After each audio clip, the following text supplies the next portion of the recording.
पाठ के लिए भारत की खोज पार्ट 2 आपकी तलाश। इसमें टॉपिक है भारत की शक्ति और सीमा। भारत की शक्ति के स्रोतों और उनके पतन और नाश के कारणों की खोज लंबी और उलझी हुई है। उस पर पतन के हाल के कारण पर्याप्त स्पष्ट है। भारत तकनीकी दौर में पिछड़ गया था। यूरोप का तमाम बातों में एक ज़माने से पिछड़ा हुआ था। तकनीकी प्रगति के मामले में आगे निकल गया। यूरोप था वो तकनीकी के मामले में बहुत आगे निकल चुका था।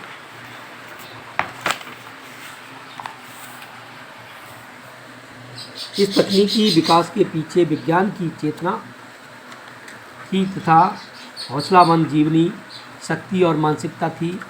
नई तकनीकी से पश्चिमी यूरोप के देशों को सैनिक बल दिया गया। उनके लिए अपना विस्तार करके पूरब पर अधिकार करना आसान हो गया। यह केवल भारत ही नहीं, लगभग सारी एशिया की कहानी है।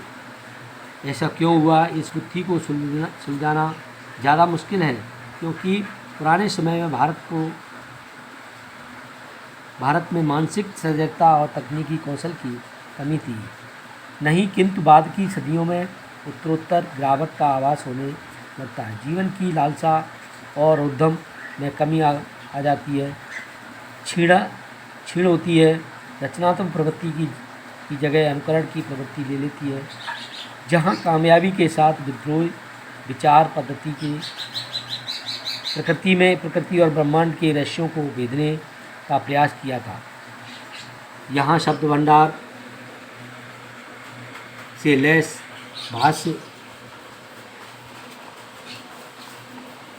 भाष्यकार उनकी जगह लेना दिखाई देने लगता है।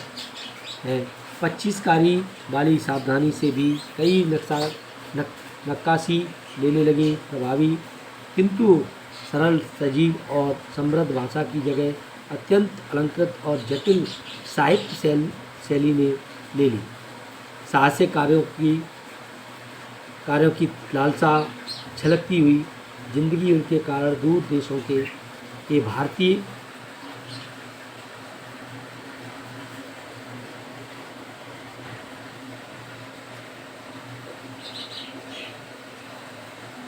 संस्कृति का प्रसार संभव हो सका था।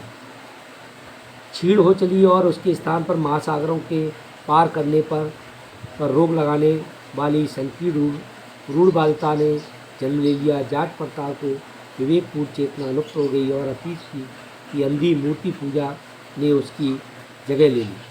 अतीत के विकट भार से उसे कुचल कर रख दिया गया और एक तरह की मूर्छा से ग्रस्त हो गई। मानसिक जड़ता, शारीरिक थकावट, जबकि विश्व के दूसरे हिस्से प्रगति के पथ पर बढ़ रहे थे, किंतु यह स्थिति का पूरा और पूर्णतः सभी सर्वेक्षण नहीं है। यदि केवल जड़ता और गतिहीनता का एक व्यस्त और लंबा दौर रहा होता तो उसका नाता अतीत से पूरी तरह टूट जाता। इस युग का अंत और विध्वंस शेषों पर किसी नई चीज़ का निर्माण होता। इस तरह का क्रम भंग नहीं हुआ और वह निरंतरता बढ़ती चली गई। पुनः जागरण के दौर आते रहे। नए को समझने, उसे भूत अनुकूल बनाकर कम से कम पुराने से कम अंश में के साथ रक्षा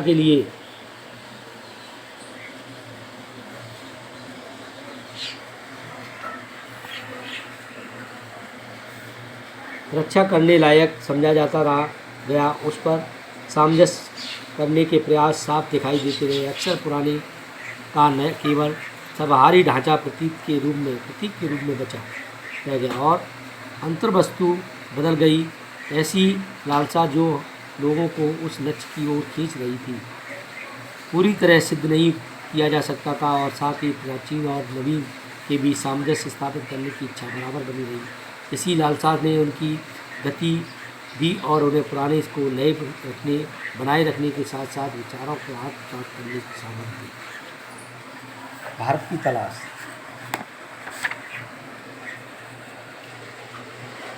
पुस्तकों की प्राचीन स्मारकों की विगत सांस्कृतिक उपलब्धियों में ने मुझसे एक हद तक भारत को समझ तो पैदा की, लेकिन मुझसे संतोष नहीं हुआ, न मुझे इस उत्तर मिला जिसकी मैं तलाश कर रहा था। वर्तमान मेरे लिए वह मुझे जैसा बहुत ही और लोगों के लिए मध्ययुगीनता, भयंकर गरीबी और दुर्गति के मध्य वर्ग की कुछ सतही आधुनिक विचित्र मिश्रण और अपने वर्ग की कुछ हिस्से के लोगों का प्रशंसक नहीं था।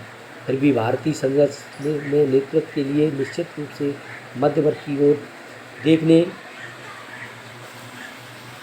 की ओर देखता रहता। मध्य वर्ग स्वयं को बंदी और सीमाओं में जकड़ा हुआ महसूस करता था और खुद तरक्की और विकास करना चाहता था। अंग्रेजी शासक के ढांचे में भीतर ऐसा न कर पाने के कारण उसके भीतर विद्रोह की चेतना पनपी और चेतना उस ढांचे के खिलाफ नहीं जाती थी। उसके हमें रौंद दिया उस ढांचे को बनाए रखना चाहते थे और अंग्रेज़ों को हटाकर उसका संचालन करना चाहते थे।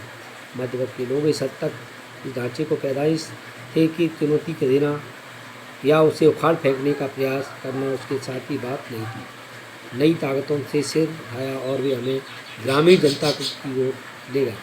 पहली बार एक नया और दूसरे ढंग का ढांचा भारत उन युवा बुद्धिजीवियों के सामने आया और उसे अस्तित्व को लगातार भूल ही गए थे।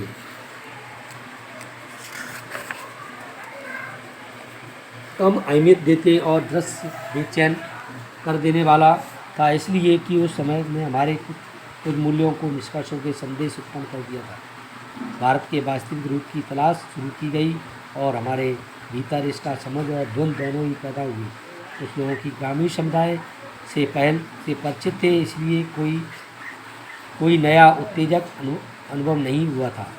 इसलिए अर्थों में कई नई तलाश के लिए भारत की यात्रा प्रारंभ की गई और खोया हुआ मुझे बराबर अपने को असफलता कमजोरियों का दर्द भरा एहसास आता था। मैं आम जनता की अवधारणा को काल्पनिक नहीं बनाना चाहता था, इसलिए लोगों की सारी विद्वता के साथ वास्तविकता संख्या के बावजूद भी उसे कहा है।